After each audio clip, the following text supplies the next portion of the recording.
Hello সবাইকে। তো ভাবছো তো কোথায় যাচ্ছি?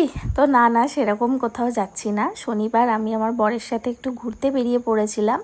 তো আমি এখানকার রাস্তাঘাট সেরকম কিছুই চিনি না, তাই মাঝে মাঝে বরকে বলি যে চলো আমাকে রাস্তাঘাটগুলো একটু চেনাবে, দেখাবে। আমার খুব ভাল লাগে এখানকার রাস্তাঘাটগুলো, দেখো কি সুন্দর অন্ধকার অন্ধকার। আর সন্ধ্যের পরে এখানে যেতে খুব ভালো লাগে। আর আমার এমনিতেও লং রাইডে যেতে খুব ভালো লাগে, তো রাস্তাঘাটগুলো এক্সপ্লোর করতে আমার খুব ইন্টারেস্টিং লাগে। আমাদের ওদিকে এরকম ফাঁকা জমি বা ফাঁকা রাস্তা নেই বললেই চলে, সব বাড়ি হয়ে গেছে।